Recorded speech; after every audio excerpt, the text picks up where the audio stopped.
Welcome, everyone. I want to get started on the dot. None of this academic 10 minutes that we usually have. My name, for those who don't know me, is Sanjyot Mehendale, and I serve as the chair of the P.Y. and Kinmei W. Tang Center for Silk Road Studies. So I thank you for joining us at the second annual Tang Conference in Silk Road Studies. Special welcome to the speakers, and special thanks to the chairs who have volunteered their time to take part in this event. I'm particularly pleased to see Professor Emeritus Gitti Azarpay from the Department of Near Eastern Studies, who was instrumental in pivoting the department towards the inclusion of the study of Central Asia. She also happens to be my former mentor. So it's wonderful to see you and to have you be part of this. All right, so for those who have followed the annual programming of our center, will know that since our inception, we have been experimenting with a thematic approach. The first year, we tackled maritime networks. Next year, we are locating ourselves on the grasslands of Eurasia, examining the visual and material culture of the pastoral nomadic areas in the context of the wider networks of trade and cultural exchanges across the region. This year, our programmatic activities were structured under the rubric Bamiyan Kizil Dunhuang. And although the linking of three major Buddhist cave sites would suggest an exploration of Buddhism in particular, we have been more interested in the intersection of a wider spectrum of religious and cultural traditions. A visual multilingualism, to borrow a phrase from our last speaker in the colloquium series, Penelope Ribu, who gave a talk on Sogdian visual bilingualism. Making sense of Central Asia is a monumental task, and for work in such a complex area to be most effective, research between and across disciplines and area studies is necessary. In my own work, interpreting Kushan visual culture solely from the viewpoint of Iranian studies, or conversely, with a view just from India, has really led to a bifurcation of scholarship and undermines a more complex reading of the sophisticated nature by which the Kushans located themselves at the intersection of the diverse territories they controlled. Context of our first panel, if you look at Buddhism from a Manichaean perspective, what do you see? If you look at a Buddhist painting from a Buddhist perspective, will you be able to see that it includes Manichaean elements? There is no ultimate answer for what a perfect type of cross-disciplinary and cross-regional and regional approaches for research projects are. But what we would like to do is foster those processes that bring researchers together to reflect on what they have to bring to the table and understand each other's academic languages. In a nutshell, this is what I hope the conference will be about. It will take you on a journey through Central Asia, through a myriad of traditions, reevaluating existing ideas, highlighting new thinking, and describing the results of recent research on the visual and material manifestations of cross-cultural interactions. Now, our first panel brings together scholars who have worked on Manichaean text and art. So it gives me great pleasure to introduce our first speaker, Zsuzsanna Gulácsi, who is a historian of religious art specializing in the contextualized art historical study of Pan-Asiatic religions that adapted their arts to a variety of cultures as they spread through the continent. She received a double major, a PhD from Indiana University in Bloomington in Central Asian Studies, in particular with a concentration on Old Uyghur, and art history. For the last 15 years, she has been teaching at Northern Arizona University, and she teaches a wide range of courses. Buddhist art, Islamic art, arts of China, arts of Japan, the arts of the book, didactic arts, and a survey of arts across the Asian continent. The main foci of Dr. Gulácsi's research have been materiality of religion, codicology and iconography, and the communication of which often involves innovative digital imaging in the forms of pictorial reconstructions and design layouts. Her most recent work is entitled Mani's Pictures, the didactic images of the Manichaeans from Sasanian Mesopotamia to Uyghur Central Asia and Tang, Ming, China. She is currently a Getty residential scholar. She was quite nearby when we invited her to take part in this conference. So please help me welcome Zsuzsanna to the podium. Good morning, everyone. It is my great pleasure to be here and start off this conference with a project that I began about a year ago in the context of thinking about visual syntax and the changing vocabulary of Manichaean art in Uyghur Central Asia.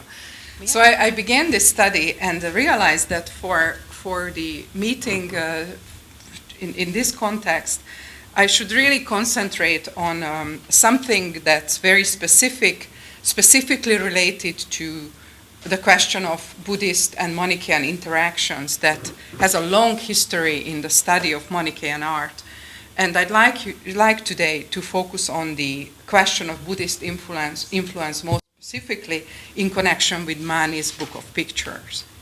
But first of all, I'd like to offer a few explanatory remarks, beginning with the way I use syntax in the context of my research. Well, within linguistics, syntax connotes the study of rules and patterns for the formation of grammatical sentences, as well as the rules and patterns so studied. In logic, syntax is a branch of studies with focus on the various kinds of signs that occur in a system, as well as the possible arrangement of these signs. In the latter sense, syntax connotes the system or orderly arrangement of various kinds of signs. But in art history, syntax is a much needed term for the study of iconography, for it allows one to look beyond the decoding of individual symbols and to consider motives in relation to one another as they function within the visual language of a work of art.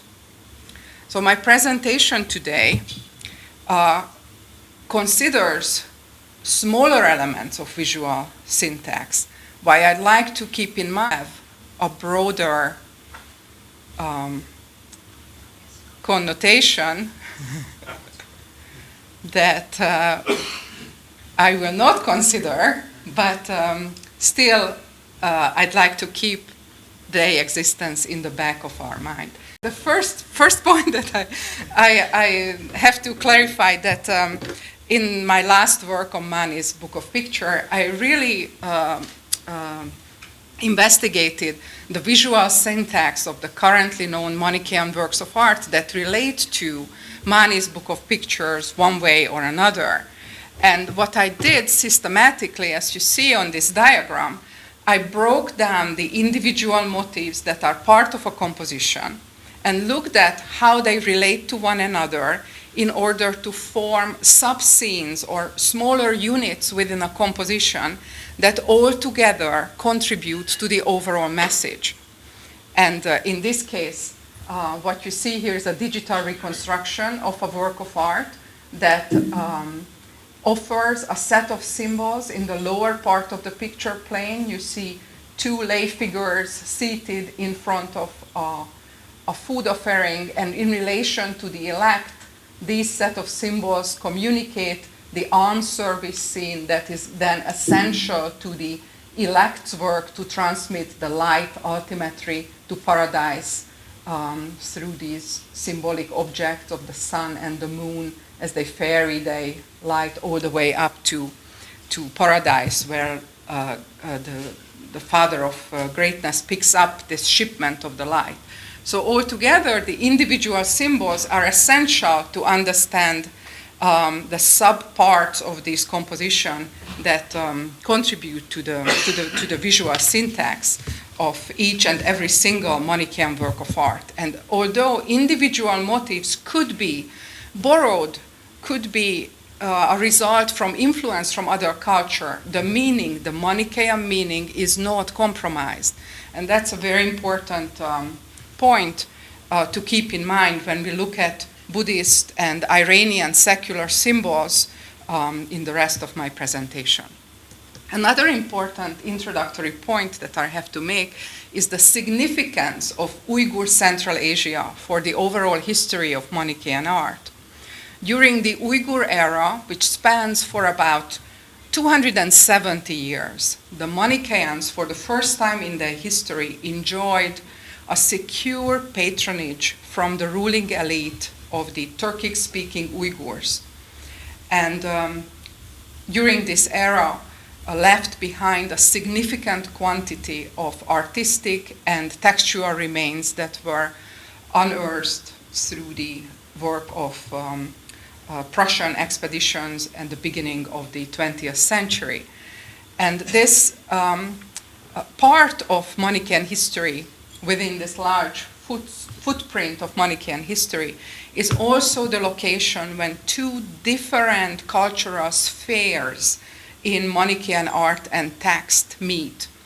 And I marked Dunhuang as the split point, the boundary between these two worlds, because from cave 17 in Dunhuang we do have some Chinese Manichaean material discovered, and that therefore is an appropriate marker of the end of a clear Chinese impact that comes from the eras of Chinese Manichaean history.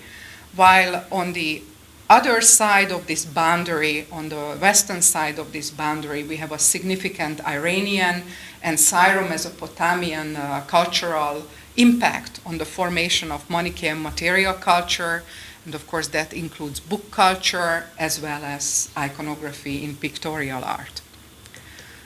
Well, Manichaean art survives from three contexts, and today I will not talk about the Chinese spheres. All of our examples will come from the Uyghur era of Manichaeism, but I do like to point out that the starting point of my presentation today concerns the late antiquity in southern Mesopotamia, where the Manichaean religion originates. Quite miraculously, one work of art survives from this part of the world, and that is the seal stone of Mani himself, preserved in the Bibliothèque Nationale in Paris. And this rock crystal stamp seal is a double-sided object. I'm showing to you now the seal side of the object with a negative image and a negative inscription. But if we flip this object to its flat side,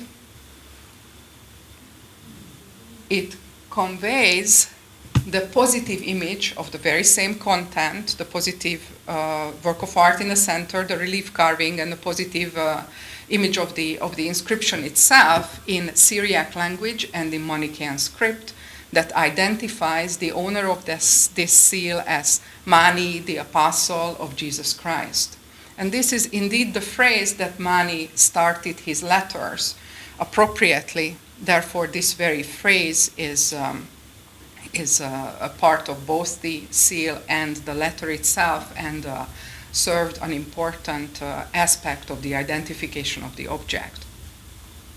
So Mani, a highly literate individual living in southern Mesopotamia, wrote letters, of course, as indicated by the use of a seal stone, but Manichaean fragments accurately preserve a large array of books authored by Mani.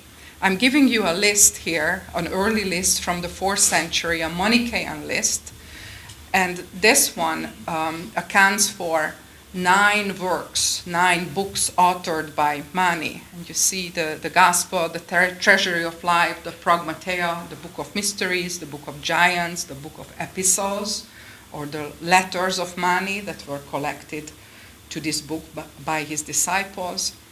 We also have a book of Psalms attributed to Mani, a book of prayers, and the book of pictures known in this account in the Coptic homilies after its Coptic name as Hikon. These books that Mani authored conveyed the basic doctrine of Manichaean teaching through verbal communication as well as through visual communication in the Book of Pictures.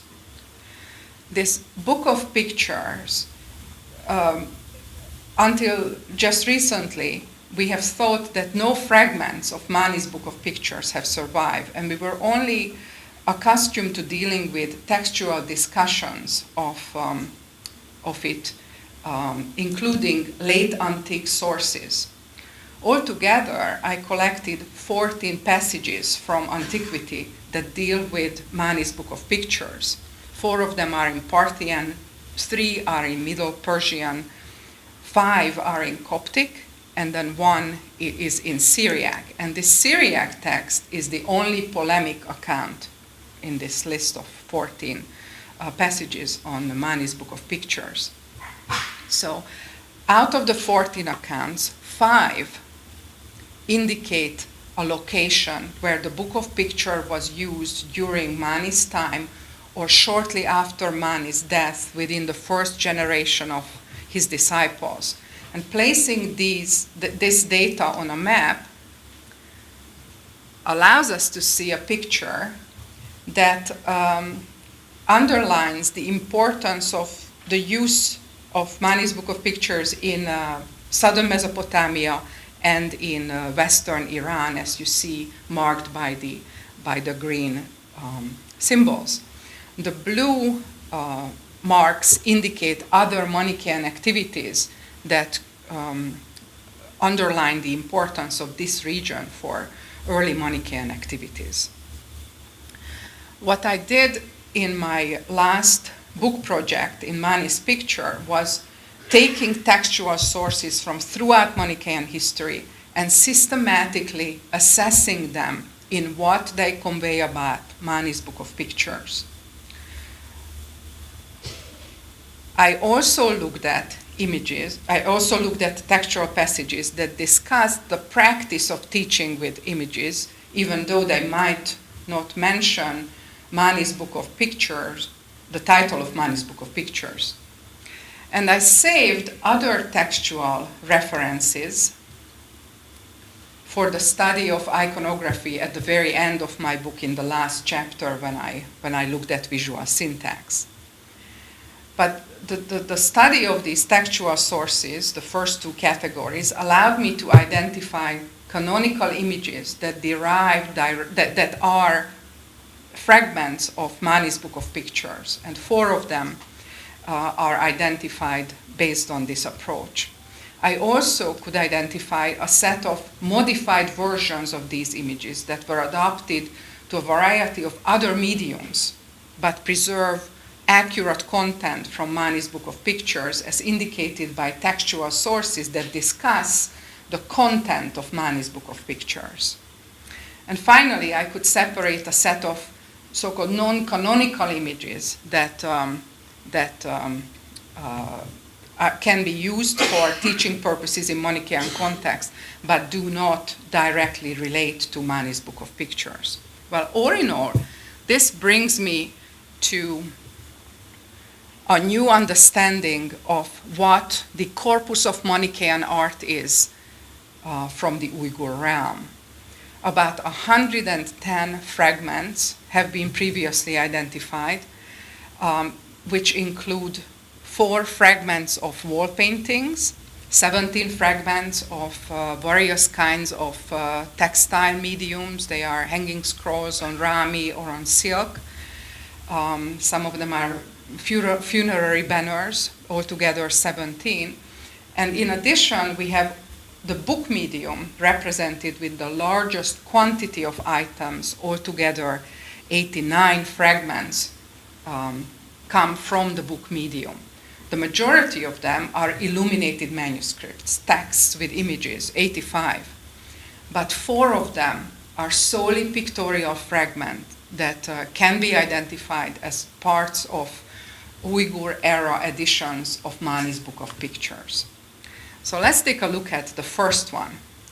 This one is a fragment of a scroll that seemingly is not too useful for art historical study because it only preserves a small corner of a larger pictorial composition. But I found it rather useful for the format of Mani's Book of Picture during this era.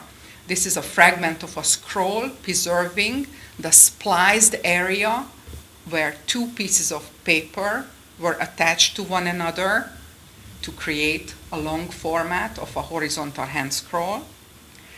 It also preserved the edge of a framed composition where already the blue background defines a rectangular surface, but in addition we have a vertical line that separates one composition from another, which in this case does not survive. We only have just one edge of one composition. And what is left from the pictorial surface allows us to see a symmetrical composition that introduces the idea of hierarchy of scale by adding figures in larger size relation to one another as they proceed towards the center of the composition. This pictorial information brings me to the first comparative point that allows us to bring in material from Buddhist context. Horizontal mandala and deities and standing on lotus supports is an element that's frequently seen in later Buddhist art. But in the earliest era, in the era where Mani's Book of Picture and the early Manichaeans were, when Mani's Book of Picture was created and the early Manichaeans were active, it's not that easy to find. I did manage to find one, however, from the Kushan era, from Gandhara. As you see here in the lower part of my illustration, a series of lotus supports and varying sizes, the largest in the middle, is the foundation of a composition that blooms out to this amazing representation, this busy representation of a celestial Buddha seated on a large lotus support. And lotus supports during this era are also part of secular art in Iranian context. And that's another important point that I have to keep in mind for future investigations, that it's not only Buddhist and Manichaean religious objects, but secular representations that relate to kingship also use these kind of symbols, roughly the same era when Mani's Book of Picture was created. Another fragment of a picture book allows us to see a different kind of a diagram thanks to the edges that survive along this small fragment. Previous art historical studies tend to focus on the Buddha figure that's represented here, but I found that concerning the format of the Book of Picture, the edges of this pictorial fragment are especially informative because they allow us to see that in the center there was a large figure seated under a canopy, and based on an assumed symmetry that's usually part of such works of art, we can understand that the representation was based on a concentric arrangement of the figures in a mandala-like design where the deity is seated on lotus support. And this type of an arrangement is essential to convey an early Manichaean teaching very well documented in textual sources about how the light mind arranges the prophets of all religion to create religious movement within different cultural contexts. A similar kind of arrangement, often seen in later Buddhist art, but there is one early example that has been carbon dated to the 5th century.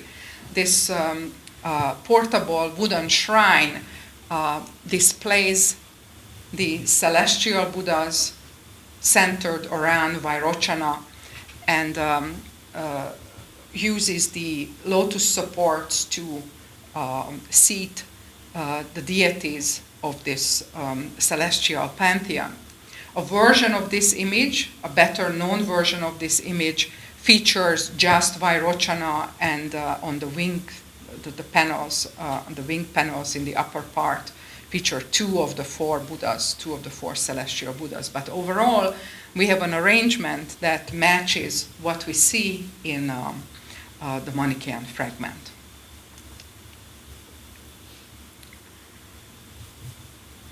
The third fragment is a paper fragment that was part of a horizontal codex folio that preserves only the upper central part of an original composition. And you see a diagram that reconstructs the content of this fragment that conveys the iconography of a seated deity with a crown held by a pair of victories over the head of the deity. If I close up to the item, you will also be able to see this crown held over a crescent-shaped halo.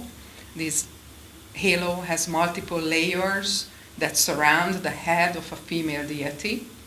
A pair of victories that just barely are retained on the composition. And along the sides, the arm of a standing figure conveys that the lower part of this composition is vanished. The symmetrical arrangement also helps us in creating a reconstruction that looks something like this.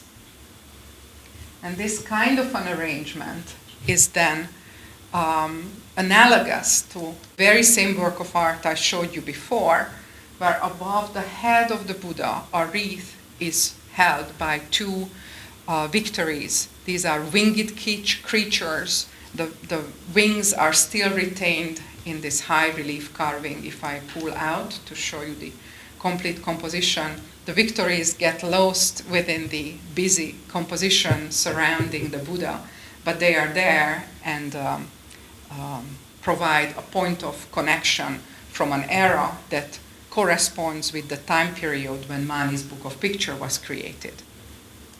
Now, this fragment is a double-sided fragment. It was part of a horizontal codex folio. And on its backside, a deity was featured seated under an arch.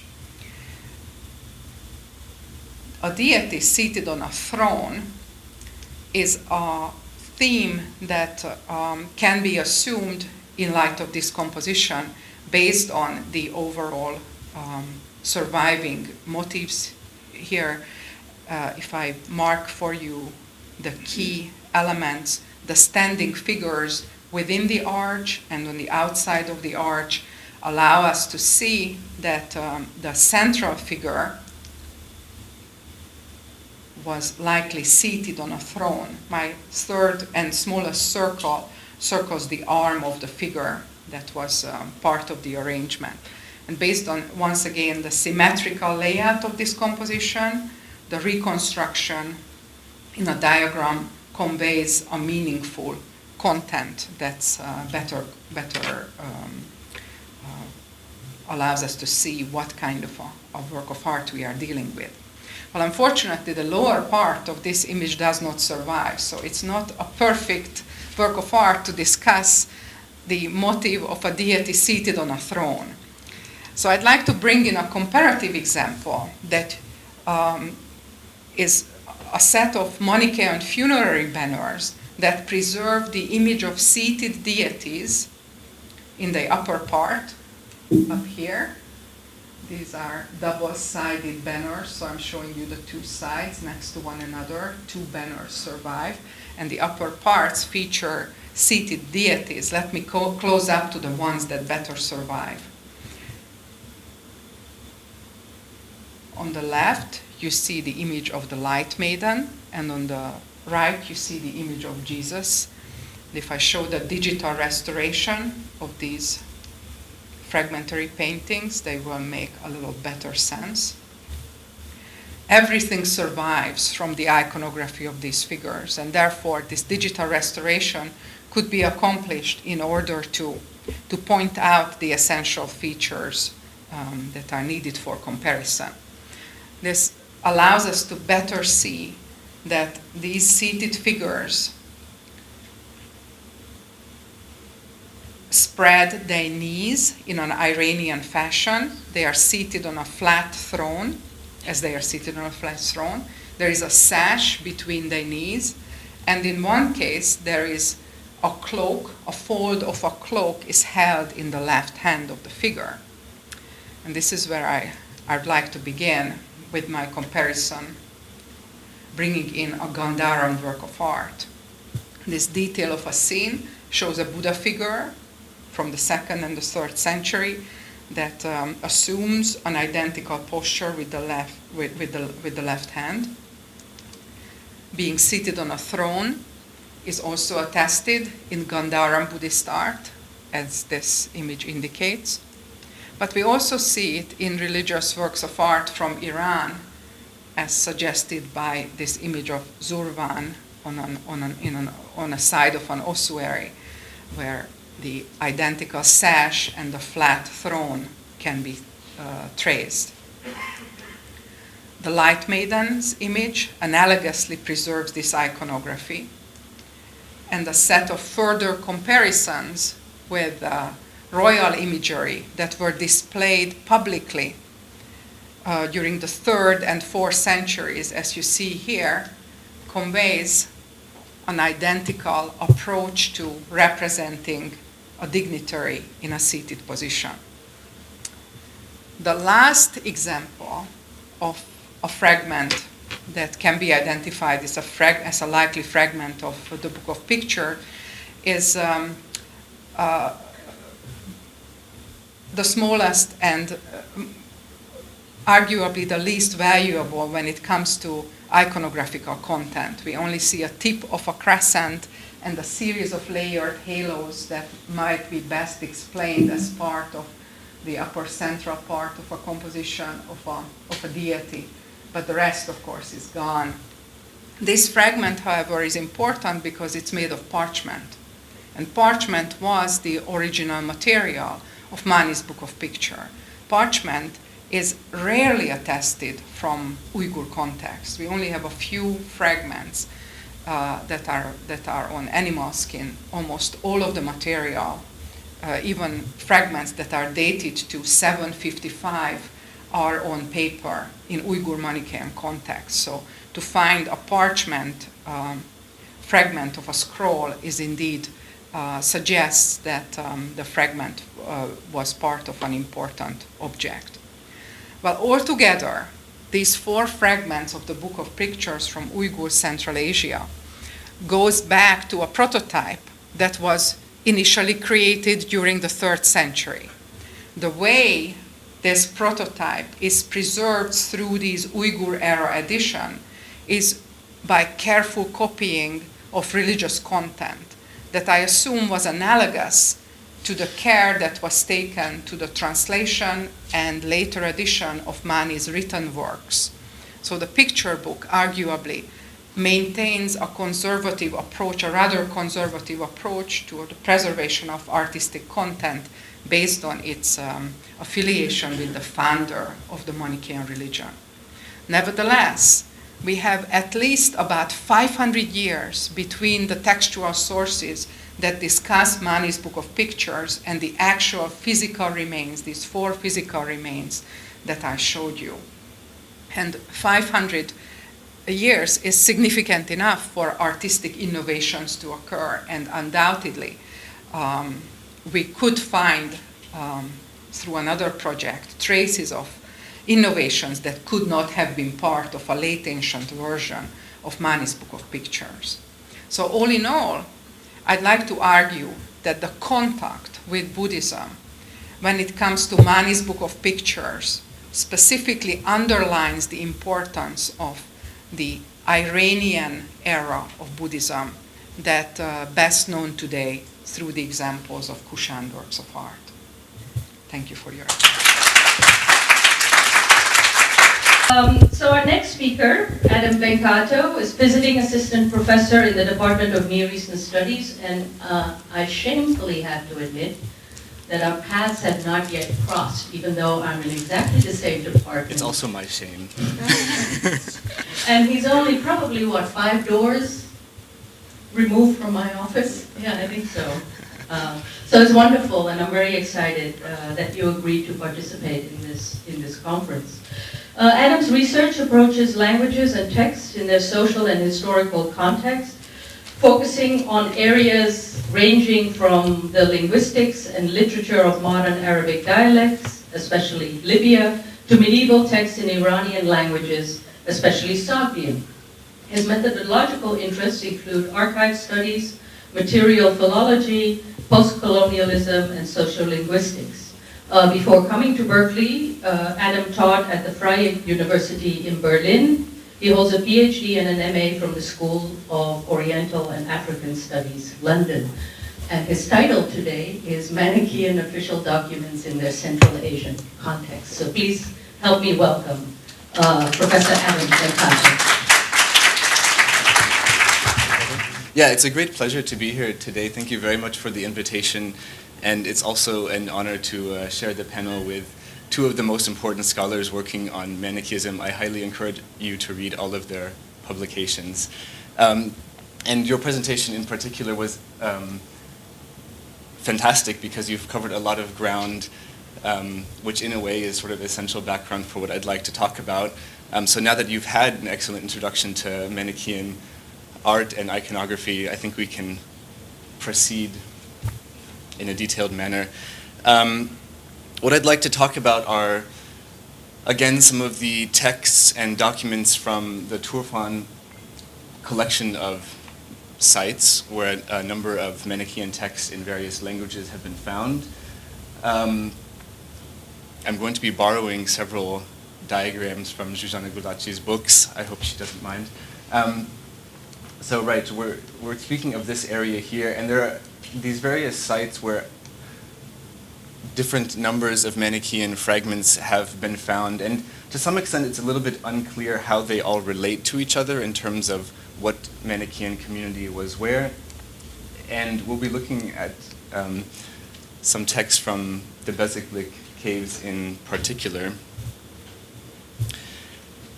The Manichaeans in this part of the world, under the patronage of the West Uyghur kings, produced a great deal of literature, in particular religious texts, including parables, hymns, theology, obviously translations of Mani's Gospels, and so forth, a number of which have been extensively studied.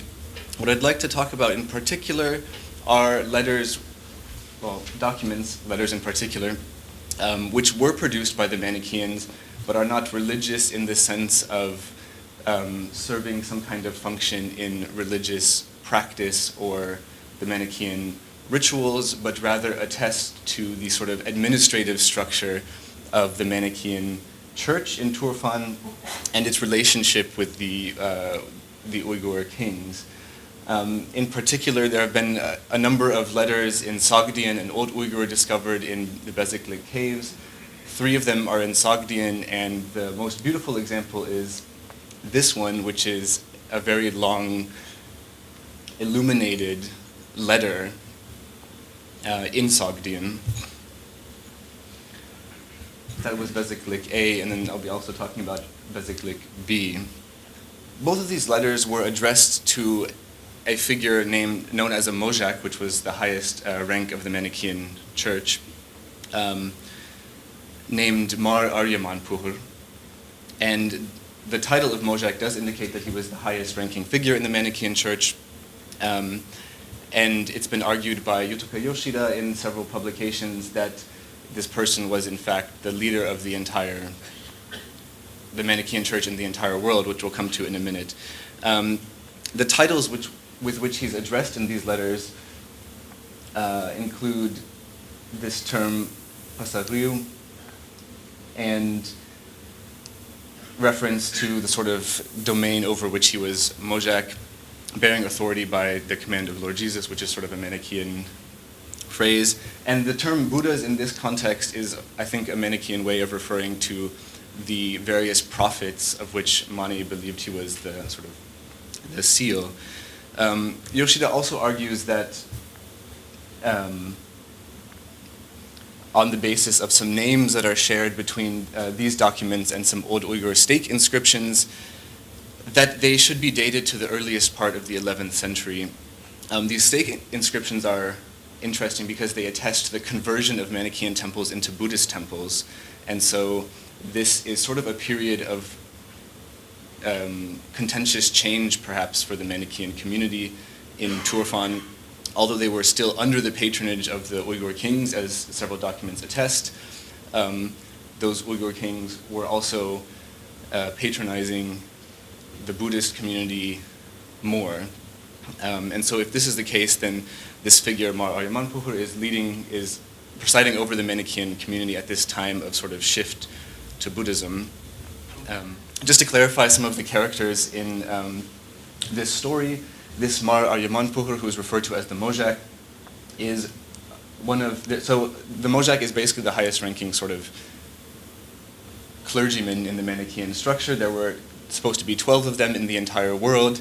The next highest rank were these Uftadans, the bishops, so of which there were 72, and then 360 of these Mahistaks. Thus, each Mojak had 6 Uftadans and each of those had 12 Mahistaks, right? So these letters, Bezeklik A and B, are from 2 different Uftadans to the same Mojak, who Yoshida argues is both Mojak and this word indicating the successor of Mani as the head of the entire church. Just to clarify. And, right. So what I'd like to do is look more closely at these documents in particular and try to draw together some various threads attesting to the sort of nature of Manichaeism in Turfan and how it sort of drew from different types of official document practices. The first thing that I'd like you to notice is how in both of these letters, these are the beginnings of the letters, there's this indentation, there's these spaces where the text is indented, and in particular, the first parts of these letters consist of an address to the Mojak with all these sorts of titles and pleasantries, and then the senders are in this indented space. This is actually a formal feature which goes back quite a ways in Sogdian epistolography. So already in the early 700s, in texts from Sogdiana themselves, we have these indentations, and it seems to be a way of expressing humility visually. So the sender, if they're of lower rank than the addressee, is written into this sort of indented space. Sometimes the name of the addressee is put in the blank space. This also appears in Sogdian letters which have been discovered in Khotan. You can't really see it, but it's there if you look closely in that one. In fact, all of the letters from Khotan have this indentation. This carries over to Sogdian letters in Turfan, Bezeklik A and B again, and then here another random fragment to show that it's there's several other fragments from Turfan with this indentation. The Uyghurs adopted the Sogdian script to write their language, and with it certain conventions, including this indentation. They also, at some point, rotated the script so that it ran from top to bottom. And the same thing applies in these letters, right? So the person of lower rank, or the person expressing humility, occurs in the indented, downward indented lines. And this continues on in scripts which can descend from this family of scripts, right? So you also find this in Mongolian documents, which is fascinating. And in theory, it could be there in Manchu documents, but I don't know where to find the earliest Manchu documents, so I'm interested to see if that occurs. The main point is that this is sort of part of a larger Sogdian epistolary tradition that continues on when Sogdian is used as one of the sort of official or administrative languages of the Manichaean community in Turfan. Continuing on with some more diagrams from Zsuzsanna Gulácsi's works. Right, this is just a sort of schematic representation of these letters, which are lengthy scrolls. You also see here an indentation at the bottom for the dating formula, which doesn't have precedent in the Sogdian tradition, but we won't go into that. The other feature to notice is the illumination in this document, which is, I think, unique in terms of Sogdian letters, with one exception, right? So to look at it a bit more closely, there's some text which occurs between the two figures, indicating the recipient of the letter, so this mojak. I differ slightly in my interpretation from Zsuzsanna Gulácsi, actually. So I think she views these as sort of captions, but I view them as part of the address formula, but it's sort of immaterial. The main point is that the recipient is named within the illumination. There's also another fragment. This is the entire fragment, again with two figures, a slightly sort of different representation, and then very faded in the middle, but it's legible if you look at it in person, is a similar formulation. And so I think this is also a fragment of an illuminated letter to a mojak, but the rest of the text isn't there.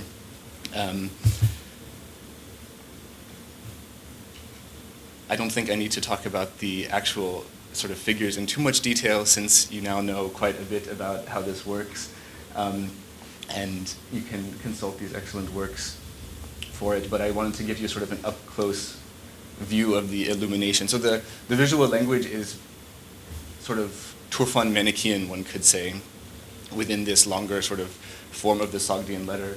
And the text of the letter as well includes sort of epistolary formula which go back across the Sogdian epistolary tradition, which has its roots in the sort of Achaemenid chancery tradition, right? So this is all sort of part of a longer tradition. One thing that I'd like to turn to is, if you notice here, there are these sort of stamps in red ink, and you can maybe see them a bit more. You can see that there are a number of them on the document, right? So here, and further down. Last year, I began to look into these stamps in more detail to try to ascertain what role they played in the letter itself and whether there were other examples of them. So one of the interesting things about this letter is that the stamps occur in places in the scroll where pieces of paper have been joined together to extend the length of the sheet into a long scroll. And so they're a way of sort of ensuring or certifying that nothing has been added or taken away from the joins in the paper. They also occur here where the recipient and sender are named, and over the dating formula. So they sort of play this role in ensuring a sort of transmission of accurate information as far as some of the content, layout, and so forth goes. But when we look for stamps in other fragments from Turfan, there are maybe a dozen or so which have stamps in red ink. These break down into two groups, actually. The first group contains sort of red stamps that consist of concentric circles with smaller circles around the edge and some kind of figural interior. None of these are very clear. This one has been manipulated a little bit so that you can see it better. These are all either fragments of letters or are too small to actually tell what the text was. All in Sogdian, one in Old Turkic. This is sort of one type of stamp, and I'm not quite certain of its function. Here in this letter and in this letter, it occurs over the date, so there is that kind of authenticizing role. About this type of stamp, I don't have that much more to say at the moment, just that it's there and it occurs in only these fragments. This is the same one, it occurs twice. There's another one, however, and this relates to the Bezeklik letters, which to sort of think about a little bit, we'll need to take a step to the side. There's this paper impression which was published by Sergei Oldenburg, who's one of the Russians who obtained fragments from the Turfan area. He published what he said was an impression of a stamp on a piece of paper. And the piece of paper has now been lost, according to my colleagues in the museums there, but the publication gives us a fairly clear and rather dramatically interesting image. The piece of paper has been lost, however, there is a piece of wood with two of the same impressions, and so this leads me to believe that this was some kind of metal object that could have been covered in ink to give a stamp on a piece of paper, but could also have been heated up. This is a brand, right? So it must have been heated up and pressed into the wood in relatively modern times. This is just kind of a random piece of wood with a string through it. Oldenburg tried to look for the device, but was not able to find it, and it has never been discovered. But what we have here, I'll come to the sort of details of it in a minute, but this actually is a second type of stamp which occurs in the Bezeklik letters, so a sort of image in the middle, and then these four quadrants with text in Manichaean script in them, right? So this is the type of stamp that's in the Bezeklik letters. I don't have access to good images of the Bezeklik letters, and so these are kind of the best that I can get by zooming in.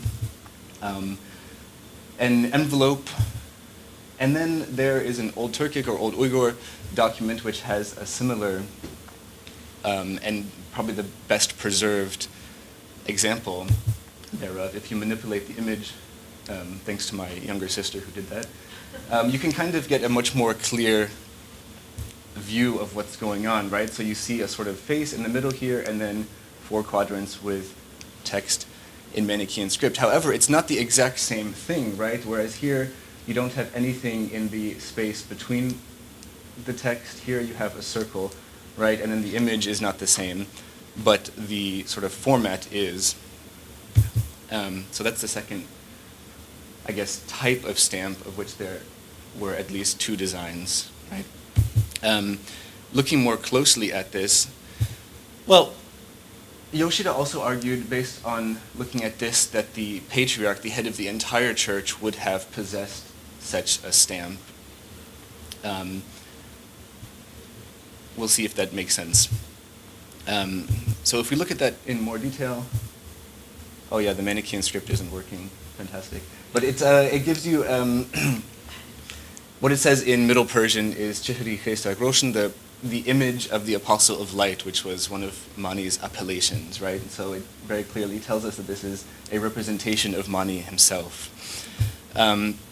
If we look at this and try to sort of get something out of it a little bit more, not all of the letters are legible, right? So we can superimpose some lines on it. This should also be Manichaean script. There's a font which is apparently not working, but what you can see here is you can make out the words chihr, so image or face, and then ig, which is like of. And then these kind of words are indecipherable. They might say the same thing, but they might not. But again, it's very similar. Likewise, the sort of depiction of Mani in here has some parallels with other images from Turfan, namely one that you just saw on a funeral banner. I don't know if this is Mani. Is this supposed to be Mani in particular? Jesus. Okay. Well, that's also good in a way. But you can see that some of the imagery is similar, and if you look at other representations of the prophets in these images in Turfan, right, so you have this sort of double halo, this headdress, this kind of sloping mustache, the specific type of cloak, the long hair, and so forth. It goes with sort of the, can I say visual syntax? Or the visual language that is in existence here, right? But this also reminds us in a way of what we saw in the previous presentation, which is this famous seal attributed to Mani, where it also has text telling us who is in the image, right? There are a couple of key differences, though, right? Because this is a seal that was meant to be pressed into clay, and this and the other documents are stamps with red ink. And of course, there's Mani and his two earliest disciples, right? Is that Just it elects. Okay, yeah. Because the starting point of the letter Right. identifies two figures next to them. Mm-hmm. Right, yeah. And here, of course, it's only Mani And the text setup is slightly different. So there aren't really, as far as I know so far, great antecedents.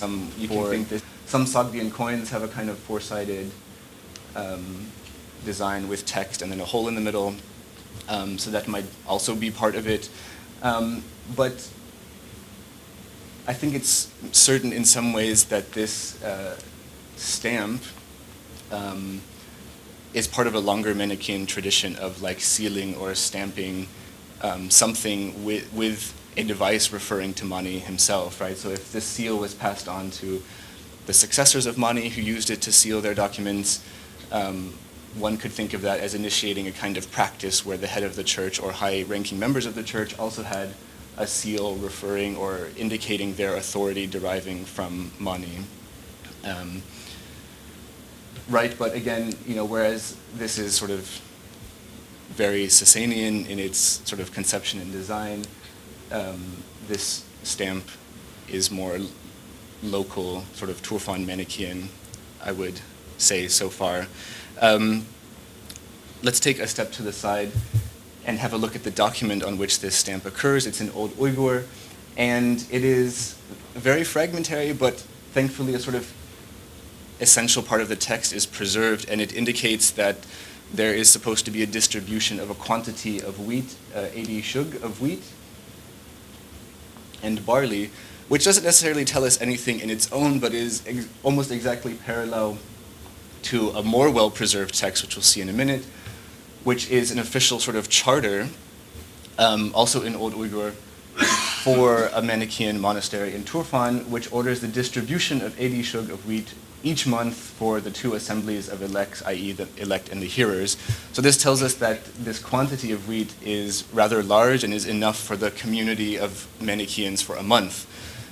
And then is sealed with approval or whatever by the Mojak, presumably, if it's the Mojak who has this stamp, right? Another document sort of also contributes to this thesis that,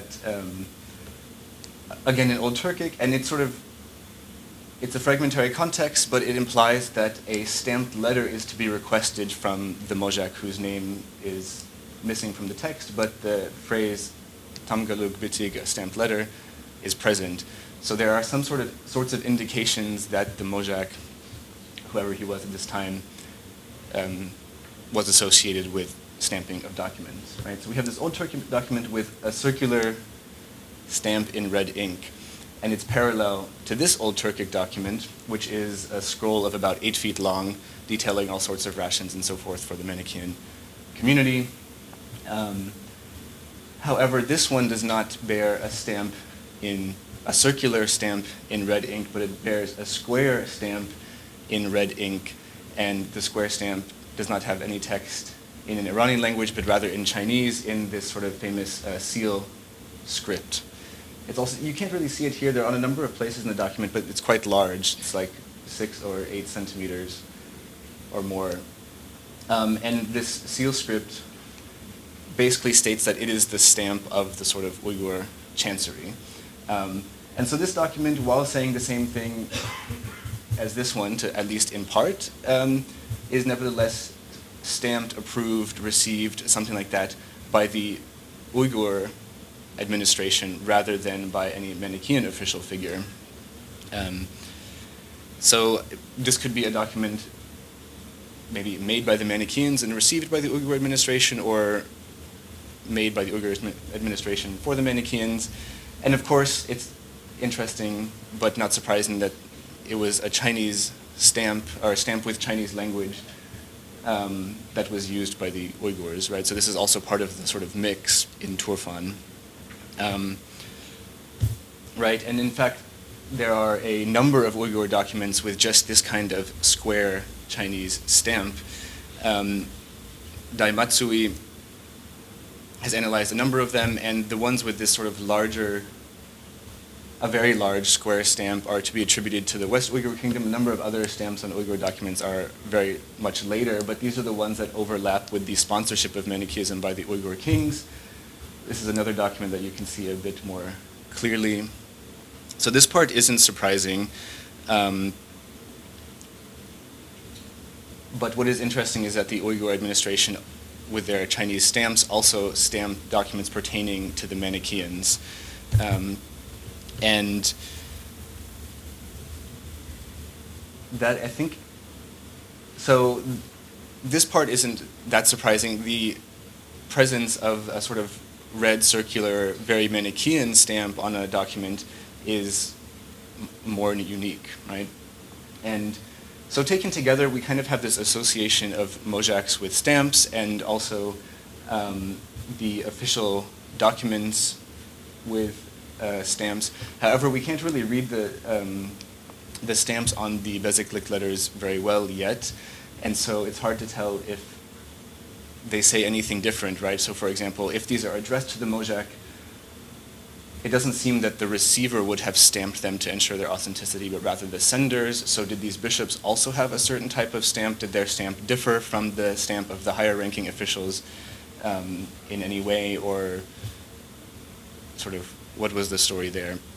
But one of the main things is that this is also a sort of development of Turfan Manichaeism, possibly inspired by the use of these red ink stamps by the Uyghur administration, because all prior sort of documents to this, especially in an Iranian language context, are not stamped with ink but sealed with clay seals, right? So any previous Sogdian, Bactrian, Middle Persian letters, etc., none of them have stamps with ink, they all have clay seals.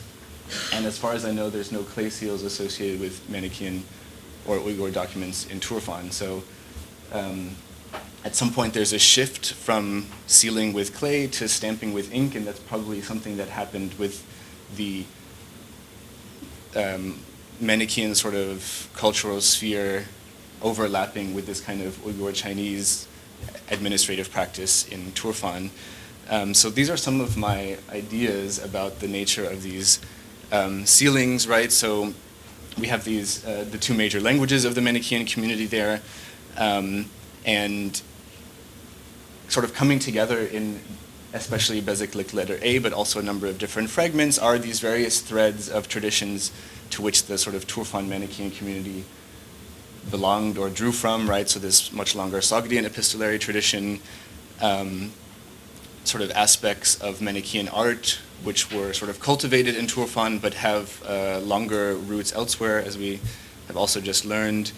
And this practice of stamping, which sort of dovetails in a way with the idea that Manichaean leaders especially wanted to stamp or seal their documents somehow, but the nature of that practice is much more Turfan Manichaean than anything else, right? And there's a bit more to be said if some better images of these documents can be obtained and the sort of the stamps can be read.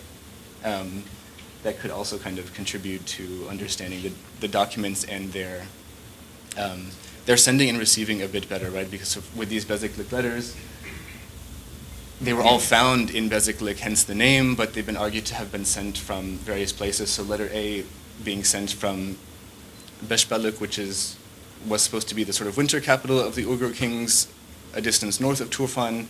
Yoshida argues that letter B was sent from Samarkand, which I'm not quite sure I agree with yet, but is possible, and so forth. So they all ended up in one place, but if they share these sort of practices like stamping and other sorts of formal features, then that also suggests that there's this wider standardized practice within the Manichaean church for these types of documents. That's about it. Thank you very much. So our last speaker of today's morning panel is Jason BeDuhn.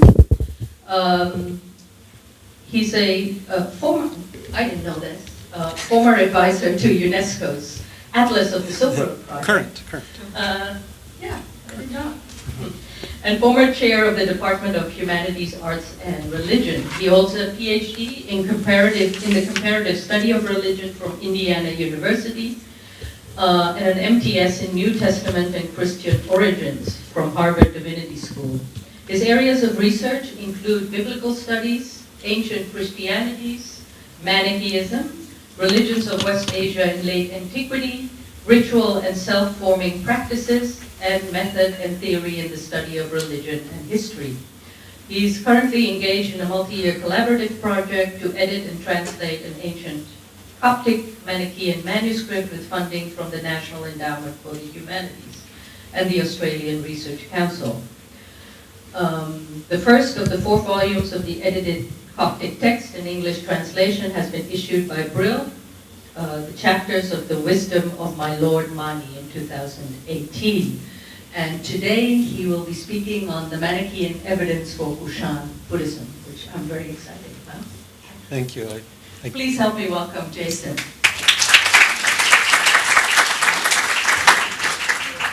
Thank you very much. I have not put a question mark on my title because I'm quite confident that we have Manichaean evidence for Kushan Buddhism, if we mean by that Buddhism in the Iranian-Indian cultural frontier in the first couple of centuries CE.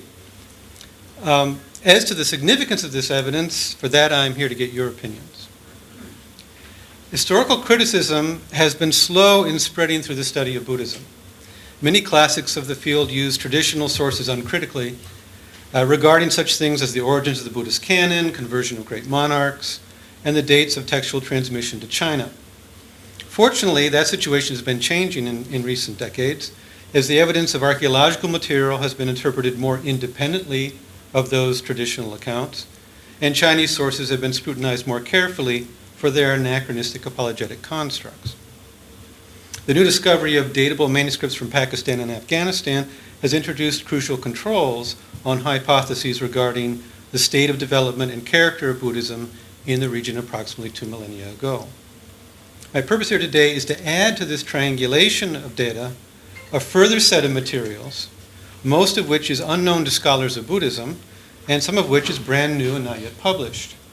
These materials are Manichaean texts in Parthian and Coptic that contain information on Buddhism datable to the 3rd century and identified as stemming from Buddhists in, quote, India and Kushan. As Manichaeism later spread into regions with substantial Buddhist presence, such as Central Asia and China, its engagement with Buddhism developed, drawing on locally available Buddhist sources. These later developments are evident in Manichaean texts from those regions in Parthian, Sogdian, Uyghur, and Chinese. Unfortunately, the sole known Manichaean text in Bactrian cannot be securely separated from this later phase of engagement with Buddhism.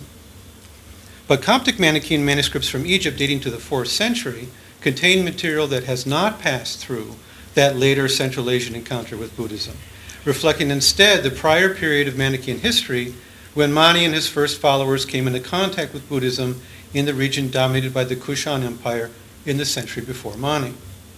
By using these Coptic texts as a control, we can tease out earlier material from Parthian texts, even if the manuscripts in which they are found are medieval. In this way, we can identify Manichaean sources that can plausibly be traced to its earliest period prior to its contact with Buddhism in Central Asia. Mani's own writings are largely lost. Substantial portions of his gospel are only now being recovered from a Coptic manuscript.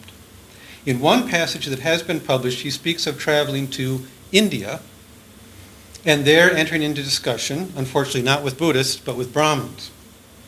This information correlates with Parthian biographical texts that report Mani's journey to India via the port of what the text calls Dib, that's a Dibal or Daibul in the Karachi area right here. So we would have came along this trade route here by sea and landed here. So Mani made it to the Sind region at least. The only other place name in the area mentioned in those relatively reliable biographical sources is the kingdom of Turan to the north, right here, centered at Kuzdar at the Mula Pass between Sind and Baluchistan. We have no evidence that Mani traveled north of this region or ever reached Bactria or Gondara.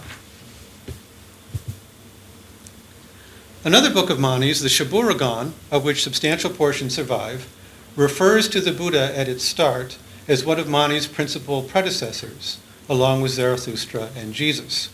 And so this is the famous passage that opened the Shaburagan, the very first part of the text. Messengers of God have repeatedly brought wisdom and deeds in successive times. In one era, they were brought by the messenger Buddha to the land of India, in another by Zardusht to Persia, and in another by Jesus to the west. Now this revelation has descended, and this prophecy is promulgated during this final era by me, Mani, the messenger of the God of truth, to Babylonia.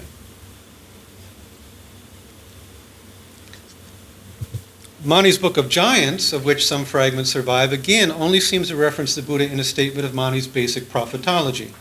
God in each epic sends messengers: Seth, Zarathustra, Buddha, Christ. So the place of the Buddha in Mani's basic and original prophetology is well established from his own compositions. And we can scour other early textual sources for elaborations of this prophetology that provides more details on how Mani saw the Buddha as one of these messengers of God. One such elaboration is very widely and early attested in Manichaean sources. The idea that each prior prophetic tradition was spoiled subsequent to the departure of its founder. This theme is found in the Coptic Kephalaya codices, a pair of 4th century collections of Mani's oral teachings. Even though it is impossible to confirm the authenticity of this material as literally the words of Mani, it goes back to the earliest stratum of Manichaeism and preserves references to the Buddha in the non-Buddhist context of Egypt, independent of any adaptation to Buddhist contexts in Asia. In the prologue to this collection, this theme of how the teachings of each prior prophet went astray is reviewed. So regarding the Buddha, it says, and this is Buddhas is the way the Coptic texts have the name Buddha. Buddhas did not write his own wisdom in books. His disciples who came after him are the ones who remembered somewhat the wisdom that they heard from Buddhas. They wrote it in scriptures. And this, in that the fathers of righteousness did not write their wisdom in books, is the reason why we know that their righteousness and their church will pass away from the world, because they did not write. And later in the same collection, after those ones again, little by little, the community perished. The world remained behind without community. Like a tree will be plucked and the fruits of it on it taken away, and it remains behind without fruit. So this sense of decline.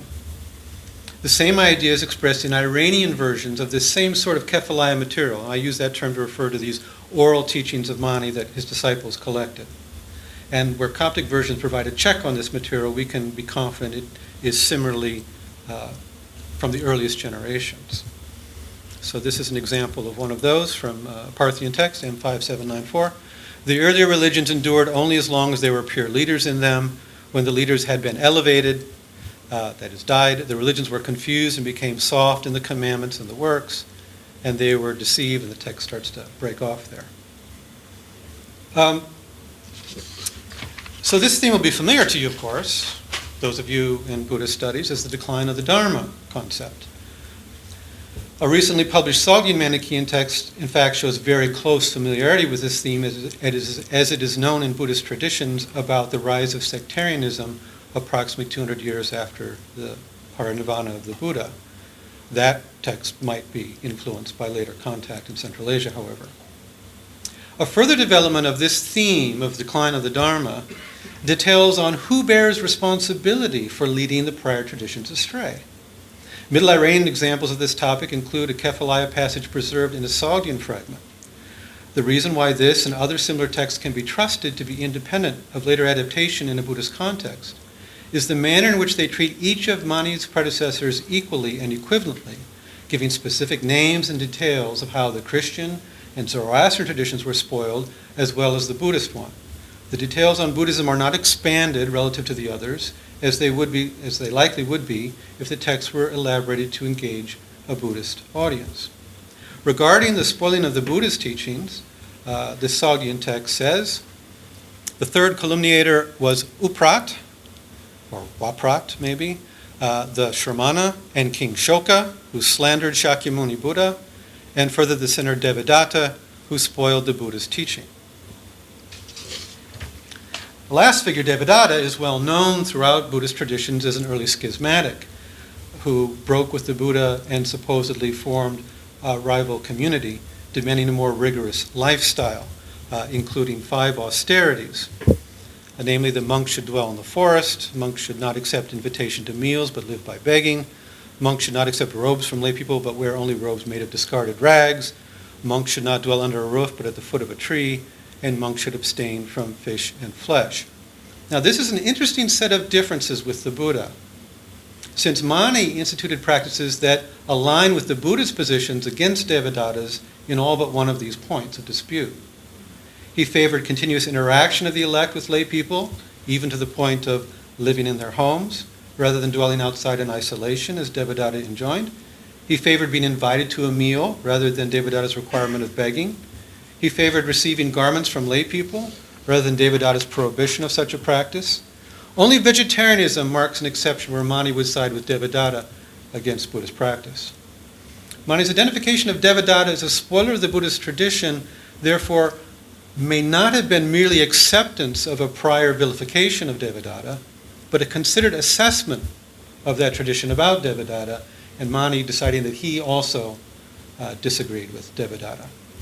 This is made more likely, going back now to our text, our Sogdian text, this is made more likely if we interpret a second spoiling figure in the passage as King Ashoka, despite the consistent celebration of this king among Buddhists.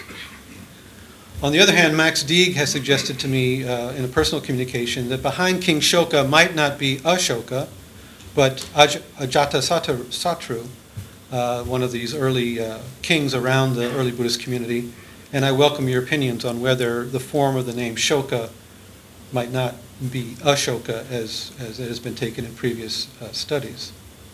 The identity of this third spoiler in this text, Uprat or Waprat, I have no idea, and I welcome any suggestions you might have about who that could be. A dramatic dialogue preserved in Parthian offers another statement of Mani's basic prophetology in connection with the idea of the decline of the Dharma, equally distributed among Mani's major predecessors. The text takes the form of a dialogue between a revealer, whose identity does not survive, and a youth who represents the collective of living beings seeking salvation. Following an account of Zarathustra and preceding one of Jesus, it speaks of Buddha Shakyamuni Buddha, who opened the door of salvation for the fortunate souls among the Indians which he freed. Because of the means and wisdom that you, great virgin, received from Buddha, speaking to the youth that he's addressing, Devadatta envied you. When he entered into nirvana, he commanded you, await Maitreya here. Besides repeating the negative reference to Devadatta and speaking of the Buddha's presumably skillful means and wisdom, the passage offers one new detail from the Buddhist tradition, the expectation of the future Buddha Maitreya. After the dialogue goes on to discuss Jesus, it culminates with a reference to the coming of Mani. Now, Mani's coming is not explicitly identified as the fulfillment of the promise of Maitreya in this text. Nevertheless, several other Manichaean texts do make such identification explicit. We have a reference to Maitreya in one of Mani's own compositions, called the Small Psalm. Unfortunately, the reference is an isolated fragmentary context, and we cannot make anything more of it. But for the most part, explicit references to Maitreya are preserved only in medieval Parthian manuscripts, which consistently identify him with Mani. In other words, Mani's coming is treated as fulfillment of the Buddhist expectation of Maitreya as the next Buddha. And these are just some of the texts that have this character to them. Without an early source against which to check these references, these are Parthian, and we don't have anything in Coptic comparable, they've been treated in previous scholarship as adaptation to predominantly Buddhist contexts. There's other evidence that suggests that the Manichaean mission to the Parthians encountered an already present Buddhist culture among them, lots of Buddhist loanwords in Parthian Manichaean texts. The problem has always been, in Manichaean studies as well as Buddhist studies, to locate where were these Parthian Buddhists. Since there's no evidence of Buddhism in Parthia in the time of Mani or before. It takes another century or two before Buddhism shows up anywhere near Parthia. The answer may lie with Parthians who making up the aristocracy of the elusive Indo-Parthian kingdom established by Gandhafaris in the 1st century, which retreated before the advance of the Kushans, but seems to have hung on to the rise of the Sasanians. It is notable that the form of the name Maitreya that comes into Parthian Manichaeism is that attested in late antiquity in the larger Kushan sphere, as seen in the Bactrian inscription on the coins of Kanishka, and in the Tocharian texts of Agni and Kucha. from whence it also passed into Chinese. This form is independent from that found in Khotanese, Sogdian, and Uyghur texts, which goes back more directly to Sanskrit. But although the specific name Maitreya is so far confined to Parthian sources, the idea of such a future Buddha and the identification of Mani as the fulfillment of Buddhist expectations of a future Buddha is present outside of Parthian literature. The only difference is that in these other texts from non-Buddhist regions, it was sufficient to refer to Mani simply as the new Buddha, without employing the name Maitreya. This is precisely what we find in material that can be dated securely to the time of Mani or shortly thereafter. What I'm referring to are closely parallel narratives preserved in both Coptic and Parthian versions. The Coptic in part of the Chester Beatty Kephalaya Codex published last year. These narratives regard two famous encounters of Mani, first with the king of Turan, and then back in Persia with a sage figure named Gundesh. Although there is nothing surprising in the several uses of the title Buddha in the Parthian version of the story, the use of the same title in the Coptic version comes as a welcome surprise and confirmation that it is integral to the story in all contexts where it's circulated.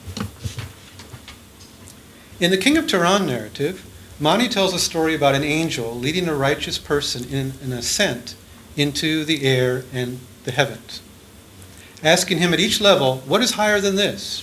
What is higher than this? At the culmination of the ascent, the answer is the wisdom of the Buddha. And I give you there both the Parthian and the Coptic for this phrase, the wisdom of the Buddha, as what is highest.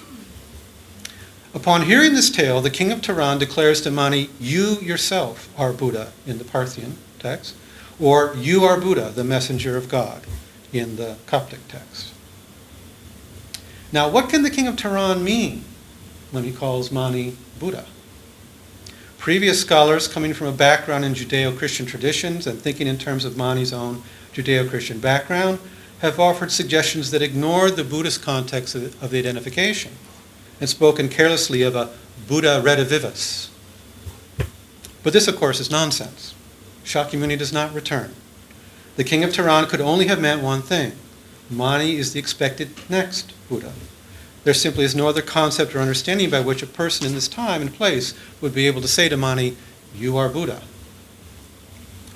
The same implication is found in the Kephalaya passage regarding Mani's discussion with the sage Gundesh. And here again we get, I'll just, for sake of time, just speed up a little bit here and say that this reference to Mani being the Buddha, you are the Buddha.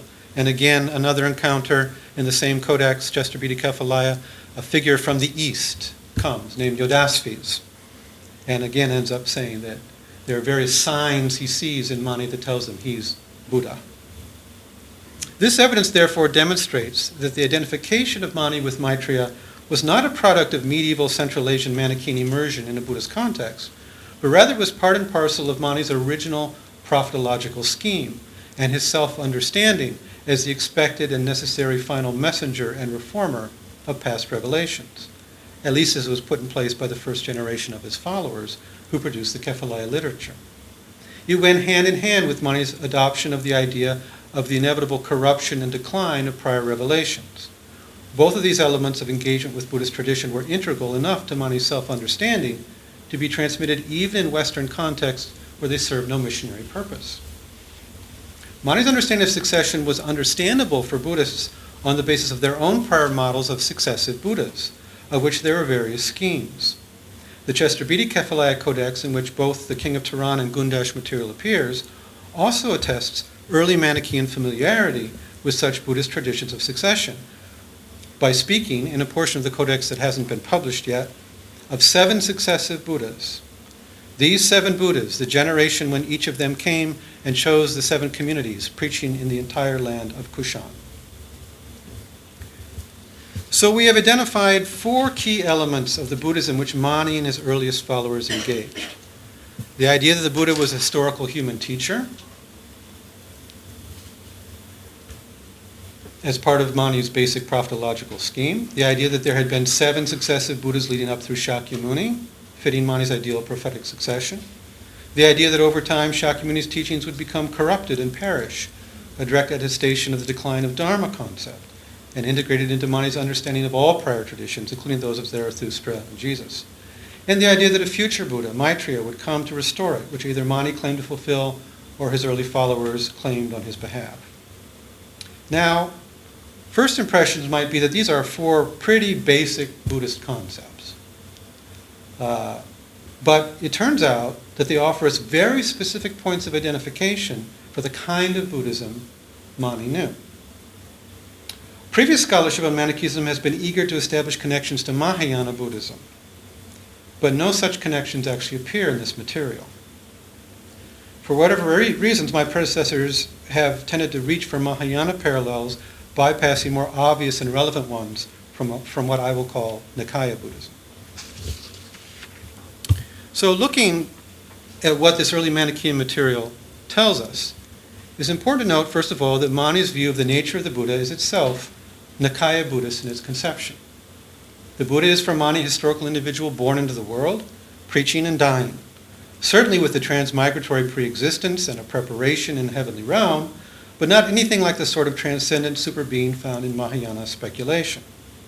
Mani thought that each of the messengers of God had a pre-existence in a heavenly realm in a manner highly reminiscent of the Tusita heaven sojourn in the Buddhist tradition. And here's just one text that refers to this concept, that before a messenger descends, they're doing activity in a heaven above. The seven Buddhist scheme of succession, known to Mani, is a Nikaya construct, in contrast to the more elaborate Mahayana schemes of thousands of Buddhas and multiple Buddha lands and so forth. The tradition of specifically seven Buddhas is found in Theravada and Dharmaguptaka tradition, as well as in a Chinese sutra collection of uncertain Nikaya affiliation. So these are where the seven Buddha concepts appear, not elsewhere. Other schools have different schemes of 4 previous Buddhas or 12 previous Buddhas, any number. Regarding the idea of the decline of the Dharma, Jan Nattier has demonstrated that it originated among the Sthavira schools. And this is just a list of the major ones. And it's attested in their respective Vinyas, insofar as they've been preserved. The notion does not seem to have been accepted among the Mahasammakas.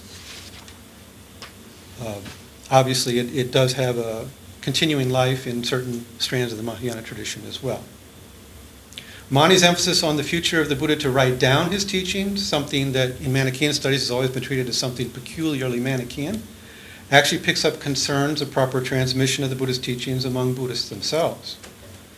And the Nikayas among whom this idea of the decline of Dharma originated agreed on a 500-year timetable for this decline to take part, and this timing would have been agreeable to Mani's own sense of timing in salvation history. However, the association of the decline with the ordination of women found in these Buddhist traditions is not evident in Manichaean sources. And the Manichaeans did, in fact, ordain women. As for the expectation of future Buddha Maitreya, this is found again in Theravada, Dharmaguptaka, Sarvastivadin, and other Nikaya schools.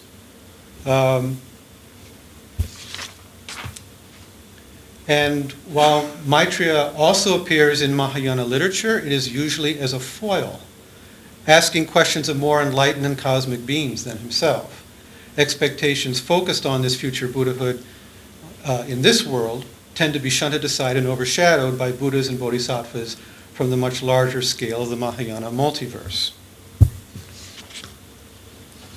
So the particular Buddhist Nikayas associated with these 4 concepts, for which early Manichaean engagement can be demonstrated, correlate well with the textual and archaeological evidence that has been accumulated in recent decades about the forms of Buddhism prevalent in the areas of modern Pakistan and Afghanistan, which correspond with the India and Kushan associated with the Buddhist teachings in the Coptic Kephalaya. While with this sectarian topography becoming increasingly clear, we find consistency between the Buddhist communities with which Mani may have come into contact geographically and the key Buddhist ideas attested in earliest Manichaean literature. What is missing, of course, are Buddhist texts to compare from Sind and Turan, where we can definitively place Mani. Our only source on the kind of Buddhism prevalent there comes from 4 centuries later, when Xuanzang attests the dominance of the Samatya Nikaya. Now, we don't have much from the Samatiya Nikaya preserved among Buddhist material. But based on what we know of the distribution and history of other Nikayas, one might argue for rather conservative regional continuity of schools, and therefore posit that the Samatiyas were already dominant there in the time of Mani. Unfortunately, very little of this literature survives, and so we cannot confirm that all 4 doctrinal elements I have identified in Manichaean sources are found in that school. But if one accepts the premise that Mani traveled primarily in Samatiya country, then the Manichaean evidence may actually fill in some of the gaps in our knowledge of this school's teachings.